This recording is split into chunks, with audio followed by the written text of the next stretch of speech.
नमस्कार दोस्तों, आपका अपना YouTube channel Ravi short GK में आपका स्वागत है।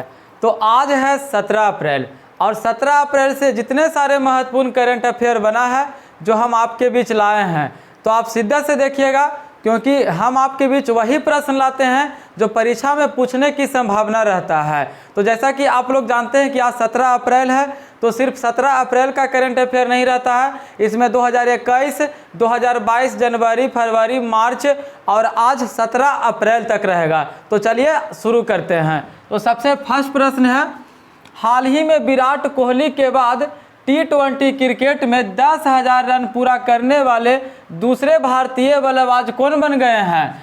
तो रोहित शर्मा। कौन बने हैं? रोहित शर्मा। यानी आपसे पूछ दिया जाए कि विराट कोहली के बाद 10,000 रन बनाने वाले दूसरे क्रिकेटर कौन बन गए हैं? तो रोहित शर्मा बन गए हैं। अब पहले क्रिकेटर कौन है? तो विराट कोहली। अब देखिए आगे का प्रश्न है, और आगे का प्रश्न सभी क्रिकेट से अति महत्वपूर्ण है, तो आप शिद्दत से देखिएगा, आपको देखने के बाद पता चला कि हर एक प्रश्न महत्वपूर्ण है। तो चलिए देखते हैं, सबसे अधिक रन बनाने वाली महिला खिलाड़ी कौन है? तो सबसे अधिक रन बनाने वाली महिला खिलाड़ी है मिताली राज। क्या चीज़ है? मिताली राज। अब देखिए आगे का प्रश्न है कि सर्वाधिक वर्ल्ड कप खेलने वाली महिला खिलाड़ी कौन है? तो ये भी मिताली राज है। क्या चीज़ से कुछ है? मिताली राज। यानी आपको याद रखना है कि 10,000 रन पूरा करने वाले पहले क्रिकेटर कौन है? तो विराट कोहली। दूसरे क्रिकेटर कौन है? तो रोहित शर्मा। सबसे ज़्यादा वर्ल्ड कप खेलने वाली महिला खिलाड़ी कौन है? मिताली राज। सबसे अधिक रन बनाने वाली महिला खिलाड़ी कौन है? तो मिताली राज। अब देखिए आगे का है, सर्वाधिक विकेट लेने वाली महिला खिलाड़ी कौन है? तो सर्वाधिक विकेट लेने वाली महिला खिलाड़ी है झूलन गोस्वामी। कौन है? झूलन गोस्वामी। यानी आपसे पूछ दिया जाए कि सर्वाधिक विकेट लेने वाली महिला खिलाड़ी कौन बन गई है? तो झूलन गोस्वामी। अब देखिए, अब आपको हो गया कि सर्वाधिक विकेट लेने वाली महिला खिलाड़ी हो गई है कौन? झूलन गोस्वामी। अब देखिए, अर्जुन पुरस्कार पाने वाला एकमात्र भारतीय क्रिकेटर कौन है? यानी कि अर्जुन पुरस्कार पाने वाला एकमात्र भारतीय क्रिकेटर कौन है? तो कौन है? शिखर धवन। कौन है? शिखर धवन। यानी आपसे पूछ दिया जाए कि अर्जुन पुरस्कार पाने वाला एकमात्र क्रिकेटर कौन है? तो शिखर धवन। और शिखर धवन कौन सा खेल खेलते हैं? तो क्रिकेट। और कहाँ का रहने वाले हैं? तो शिखर धवन दिल्ली के रहने वाले हैं। कहाँ के हैं? दिल्ली के। यानी आपसे पूछ दिया जाए कि अर्जुन पुरस्कार पाने वाला एकमात्र भारतीय क्रिकेटर कौन है 2021 में? तो किसको मिला? शिखर धवन को। इनामी राशि कितना है? तो 15 लाख रुपया। कितना है? 15 लाख रुपया। अब देखिए आगे का प्रश्न देखते हैं, मेजर ध्यानचंद खेल रत्न पाने वाली 2021 में एकमात्र महिला क्रिकेटर कौन है? तो मिताली राज है। कौन है? मिताली राज। यानी आपसे पूछ दिया जाए कि अर्जुन पुरस्कार पाने वाला एकमात्र भारतीय क्रिकेटर कौन है? तो शिखर धवन। और मेजर ध्यानचंद खेल रत्न पाने वाला 2021 में कौन है? तो मिताली राज है। अब देखिए IPL 2022-23 कौन करवा रहा है? तो टाटा ग्रुप। कौन करवा रहा है? टाटा ग्रुप। और टाटा ग्रुप के पार्टनर कौन है? तो रुपए है। यानी इतना आपको याद रखना है बात है कि सबसे ज़्यादा वर्ल्ड कप खेलने वाली खिलाड़ी मिताली राज, सर्वाधिक रन बनाने वाली खिलाड़ी मिताली राज, अर्जुन पुरस्कार एकमात्र क्रिकेटर को दिया गया है शिखर धवन को। मेजर ध्यानचंद खेल रत्न पाने वाली 2021 में महिला खिलाड़ी कौन है? मिताली राज। और मिताली राज कहाँ की रहने वाली है? तो राजस्थान के। अब IPL 2022-23 से कौन करवा रहा है? तो टाटा ग्रुप। और टाटा ग्रुप के कौन है अभी पार्टनर? कौन बना है? तो रुपए बना है। अब देखिए जब चल गए हैं कि रिस्पांस कौन कर रहा है, तो टाटा ग्रुप कर रहा है। तो आप बताइए कि फीफा वर्ल्ड कप होने वाला है कतर दोहा में, तो उसको किसको बनाया गया है? तो आपको कमेंट में बताना है। आगे देखिए, हाल ही में किसे भारतीय दलहन और अनाज संघ के नए अध्यक्ष बनाया गया है? तो किसे बनाया गया है? बिमल कोठारी। यानी आपसे पूछ दिया जाए कि हाल ही में किसे भारतीय दलहन और अनाज संघ के नए अध्यक्ष बनाया गया था? किसे बनाया गया है? बिमल कोठारी। अब देखिए जब अध्यक्ष है तो 2 दिन पहले क्या है, हम डेली बता रहे हैं अध्यक्ष आपको, जब नया कोई अध्यक्ष बनता है तो हम आपको लगातार बताते रहे हैं कि अगर आप लिखकर याद नहीं कर रहे हैं तो आप डेली सुनिएगा तो याद हो जाएगा। तो क्या लिखे हैं? तो यूपीएससी के वर्तमान अध्यक्ष कौन बने हैं? तो कौन बने हैं? तो यूपीएससी के वर्तमान अध्यक्ष बने मनोज सोनी। कौन बने हैं? तो यूपीएससी के वर्तमान अध्यक्ष कौन है? मनोज सोनी। दिल्ली मेट्रो के नया अध्यक्ष कौन बना है? तो विकास कुमार। यानी कि देखिए नया अध्यक्ष था तो नया अध्यक्ष आपको बता दिए। यूपीएससी के वर्तमान अध्यक्ष कौन बने हैं? यूपीएससी के वर्तमान अध्यक्ष मनोज सोनी। कौन है? पूछ दिया जाए आपसे कि मनोज सोनी वर्तमान में क्या है? तो यूपीएससी के वर्तमान अध्यक्ष मनोज सिंह नहीं, मनोज सोनी। क्या है? कौन है? मनोज सोनी। यानी आपसे पूछ दिया जाए कि यूपीएससी के वर्तमान अध्यक्ष मनोज सोनी, दिल्ली मेट्रो के नया अध्यक्ष विकास कुमार। दिल्ली मेट्रो का नया अध्यक्ष कौन है? विकास कुमार। और यूपीएससी के वर्तमान अध्यक्ष कौन है? तो मनोज सोनी। अब देखिए ओएनजीसी की पहली महिला अध्यक्ष, तो ओएनजीसी की पहली महिला अध्यक्ष कौन बनी है? अलका मित्तल। कौन बनी? अलका मित्तल। यानी आपसे पूछ दिया जाए कि ओएनजीसी की पहली महिला अध्यक्ष कौन बनी है? तो अलका मित्तल। आज जब भी अलका मित्तल का नाम आए तो अलका उपाध्याय को भी आना चाहिए नाम। तो अलका उपाध्याय क्या है? National highway authority of India की पहली महिला अध्यक्ष कौन बनी है? अलका उपाध्याय। यानी आपसे पूछ दिया जाए कि NHAI की पहली महिला अध्यक्ष कौन बनी है? तो अलका उपाध्याय। कौन बनी?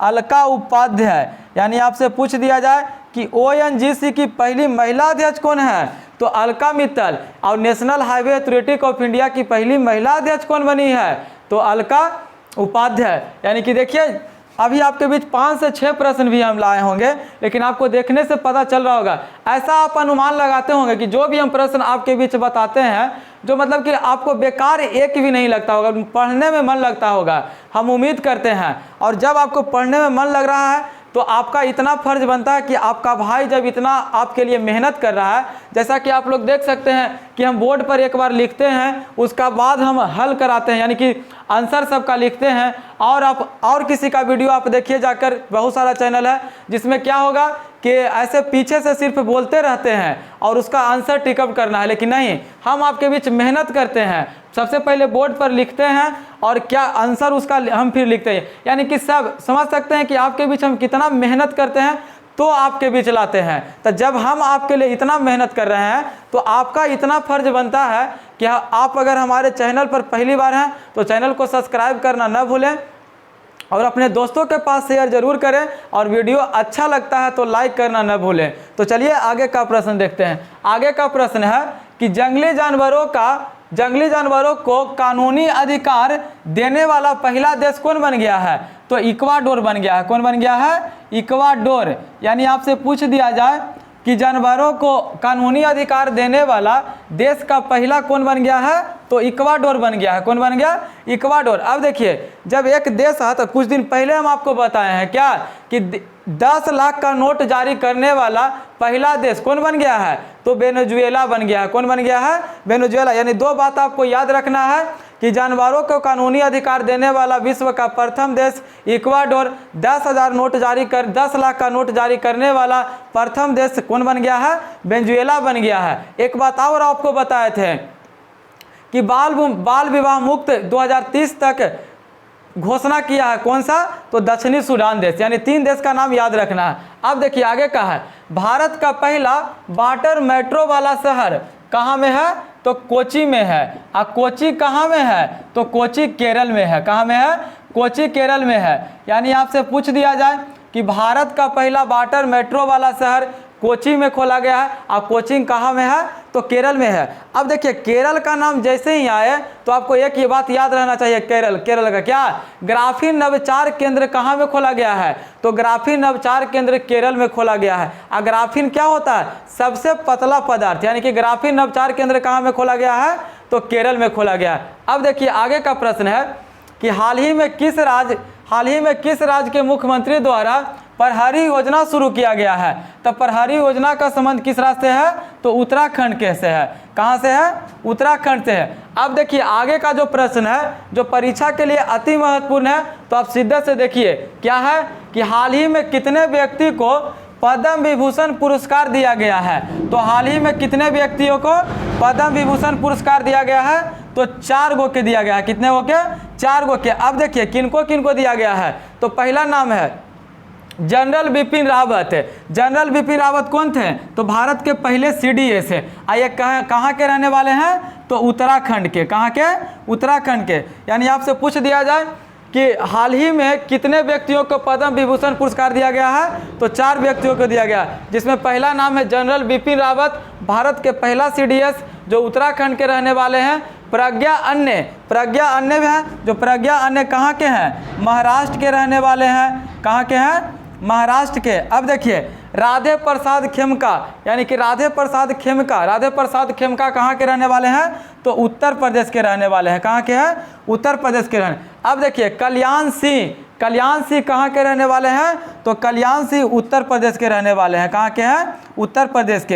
यानी कि देखिए 4 नाम अति महत्वपूर्ण है, आप इसको याद रखिएगा, परीक्षा के लिए अति महत्वपूर्ण है। क्या हाल ही में कितने व्यक्तियों को पद्म विभूषण पुरस्कार दिया गया है? तो 4 गो के किनको दिया गया है? तो जनरल बिपिन रावत, प्रज्ञा अन्य, फिर राधे प्रसाद खेमका और कल्याण सिंह। और सब कहाँ का रहने वाले हैं? तो हम आपको बताएं। अब देखिए street child cricket world cup 2023 का मेजबानी कौन सा देश करेगा? तो street child cricket world cup 2023 का मेजबानी अपना देश भारत करेगा। कहाँ में होगा? तो अपना देश भारत में आयोजन होगा। अब देखिए स्ट्रीट चाइल्ड क्रिकेट का मतलब समझते हैं? स्ट्रीट क्रिकेट चाइल्ड का मतलब होता है कि इसमें लड़का और लड़की दोनों साथ में क्रिकेट खेलते हैं। क्या चीज़? लड़का और लड़की दोनों साथ में क्रिकेट खेलते हैं, इसलिए इसका नाम है street child cricket world cup, जो कब होगा? 2023 ईस्वी में होगा। और 2023 में कहाँ में होगा? तो भारत में होगा। कुल टीम कितने भाग लिया है? तो कुल टीम 22 गो भाग लिया है। और कितने देश के हैं? तो 16 देशों की टीम में है और 22 गो टीम भाग लिया है। तो आगे देखिए, अब देखिए आगे का भी जो प्रश्न 2 है जो अति महत्वपूर्ण है। तो आप देखिए सीधा से, कॉमनवेल्थ गेम्स 2022 का आयोजन कहाँ में हुआ है? तो बर्मिंघम में हुआ है। अब बर्मिंघम कहाँ में है? तो इंग्लैंड में है। यानी आपको याद होना चाहिए कि कॉमनवेल्थ गेम्स 2022 का आयोजन कहाँ में? तो बर्मिंघम। अब बर्मिंघम कहाँ में है? तो इंग्लैंड में है। अब देखिए एकदम हाल ही में हुआ है घोषणा कि कॉमनवेल्थ गेम्स 2026 का आयोजन कहाँ में होगा? तो विक्टोरिया में होगा। अब विक्टोरिया कहाँ में है? तो विक्टोरिया है ऑस्ट्रेलिया में। कहाँ में है? ऑस्ट्रेलिया में है। यानी आपसे पूछ दिया जाए कि कॉमनवेल्थ गेम 2022 का आयोजन बर्मिंघम में होगा, जो कि बर्मिंघम कहाँ में है? तो इंग्लैंड में है। 2026 कॉमनवेल्थ गेम्स का आयोजन कहाँ में होगा? तो विक्टोरिया में होगा। और विक्टोरिया कहाँ में है? तो विक्टोरिया है ऑस्ट्रेलिया में। यानी कि आप देखिए जो भी अभी हम आपको 10 से 12 प्रश्न बताए हैं, जो सभी आपको महत्वपूर्ण लग रहा होगा। तो चलिए आगे का देखते हैं। अब आगे का प्रश्न है कि पाकिस्तान के नए प्रधानमंत्री किसे बनाया गया है? तो पाकिस्तान के नए प्रधानमंत्री शहबाज शरीफ को। किसको? शहबाज शरीफ है। यानी आपसे पूछ दिया जाए कि पाकिस्तान के नए प्रधानमंत्री कौन बने हैं? तो शहबाज शरीफ है। अभी कुछ दिन पहले हम आपको बताए थे कि जापान, कुछ दिन पहले क्या लगता है कल ही बताए थे, कल का वीडियो वाला में, कि जापान के नए प्रधानमंत्री कौन बने हैं? तो जापान के नए प्रधानमंत्री बने हैं कौन? Fumio Kishida. कौन है? Fumio Kishida. यूक्रेन के राष्ट्रपति कौन है? तो जेलेंस्की है। रूस के राष्ट्रपति कौन है? तो व्लादिमीर पुतिन है। यानी कि आपको इतना याद रखना है। चलिए आगे का प्रश्न देखते हैं। आगे का प्रश्न है कि भारत के मुख्य वैज्ञानिक सलाहकार कौन है? तो भारत के मुख्य वैज्ञानिक सलाहकार विजय राघवन है। कौन है? विजय राघवन। अब देखिए जब हम बताए थे कि भारत के मुख्य वैज्ञानिक सलाहकार विजय राघवन है, तो हम आपको डेली बताते हैं कि भारत के मुख्य आर्थिक सलाहकार किसे बनाया गया है? तो भारत के मुख्य आर्थिक सलाहकार अनंत नागेश्वरन को बनाया गया है। किसको बनाया गया है? अनंत नागेश्वरन को। अब देखिए आगे का प्रश्न है कि हाल ही में किस राज्य ने अंबेडकर जयंती को समानता दिवस के रूप में मनाने की घोषणा किया है? तो कौन सा राज्य किया है? तो तमिलनाडु किया है। कौन किया है? तमिलनाडु किया है। यानी आपसे पूछ दिया जाए कि हाल ही में किस राज्य ने अंबेडकर जयंती को समानता दिवस मनाने की घोषणा किया है? तो कौन सा राज्य किया है? तो तमिलनाडु राज्य किया है। हाँ, और एक बात और आपको बता देना चाहते हैं, जैसे कि हम तो सभी महत्वपूर्ण प्रश्न लाते हैं आपके बीच, सभी छाट कर लाते हैं। कई किताब अध्ययन करने के बाद, कई वीडियो देखने के बाद, गूगल से देखने के बाद हर दिन आपके बीच लाते हैं। तो 20 प्रश्न तो आपको हम यहाँ से दे देते हैं और 20 प्रश्न आपको Ravi short GK Telegram channel पर हर दिन क्यूज होता है, उसमें भी सभी वीवीआई प्रश्न रहता है जो परीक्षा में पूछने का बहुत ज़्यादा संभावना रहता है। जैसे कि देखिए, आप खुद देख चुके हैं जो एनडीए का एग्जाम पड़ा था, जिसमें 16 क्लास मात्र आपके वीडियो आपका चैनल रवि सॉर्ट जीके में डाला हुआ था, उसमें से 9 लड़ा हुआ था। तो आप समझ सकते हैं कि हम किस तरह लाते हैं, कितना मेहनत करने के बाद लाते हैं। तो आप Ravi short GK Telegram channel से जुड़िए और 1 बजे डेली टेस्ट दीजिए। 20 ललन टॉप प्रश्न के साथ टेस्ट होता है जो परीक्षा में पूछने की संभावना बहुत ज़्यादा रहता है। तो चलिए आगे का प्रश्न देखते हैं। आगे का प्रश्न है कि डुगोक संरक्षण केंद्र कहाँ में है? तो डुगोक संरक्षण केंद्र तमिलनाडु में है। कहाँ में है? तमिलनाडु में। यानी आपसे पूछ दिया जाए कि डुगोक संरक्षण केंद्र कहाँ में है, तो तमिलनाडु में है। अब देखिए कि हम लोग तो जान गए कि डुगोक संरक्षण केंद्र कहाँ में है, तो तमिलनाडु में है। एक है डॉल्फिन संरक्षण केंद्र कहाँ में है, तो डॉल्फिन संरक्षण केंद्र है कहाँ? बिहार की राजधानी पटना में। अब देखिए आगे का प्रश्न है, उगलिन ओरुवन आत्मकथा किसकी है? तो एम.के. स्टालिन। किसकी है? एम.के. स्टालिन। यानी आपसे पूछ दिया जाए कि उगलिन ओरुवन आत्मकथा किसकी है, तो एम.के. स्टालिन। और एम.के. स्टालिन वर्तमान में कौन है? तो एम.के. स्टालिन वर्तमान में कौन? तमिलनाडु के मुख्यमंत्री है। जैसे देखिए, जो जो हम महत्वपूर्ण मुख्यमंत्री लगेगा वही हम आपको बताएंगे, क्योंकि हम ऐसा प्रश्न बताएंगे जो परीक्षा में पूछने का संभावना रहेगा। तो आपको राज्यपाल मुख्यमंत्री परीक्षा में नहीं पूछने वाला है, इस चलते हम हर एक राज्य का राज्यपाल और मुख्यमंत्री नहीं बताते हैं। तो आप शिद्दत से देखिएगा, क्योंकि सभी प्रश्न आपके लिए अति महत्वपूर्ण है। अब देखिए, 2 प्रश्न हम आपको डेली बताते हैं, और ये जो इसरो है ना, जो इसरो तो कहीं ना कहीं परीक्षा में पूछ रहा है, हर परीक्षा में पूछ रहा है और पूछेगा। तो 2 गो आपको याद रखना है, क्या? कि इसरो के वर्तमान अध्यक्ष कौन है? तो इसरो के वर्तमान अध्यक्ष है एस सोमनाथ। और एक और याद रखना है आपको कि सेबी के वर्तमान अध्यक्ष कौन है? तो माधवीपुरी बुच। यानी इतना आपको याद रखना है। यानी कि देखिए जो भी हम प्रश्न आपके बीच लाए हैं, जो आपको देखने से पता चलता होगा कि कैसा प्रश्न है। तो हमारा वीडियो अच्छा लगता है तो वीडियो को लाइक करना न भूलें और अपने दोस्तों के पास शेयर जरूर करें। और हमारे चैनल पर पहली बार हैं तो चैनल को सब्सक्राइब करना न भूलें। और हमारे वीडियो के अंत तक बने रहने के लिए बहुत बहुत धन्यवाद। जय हिंद, जय भारत।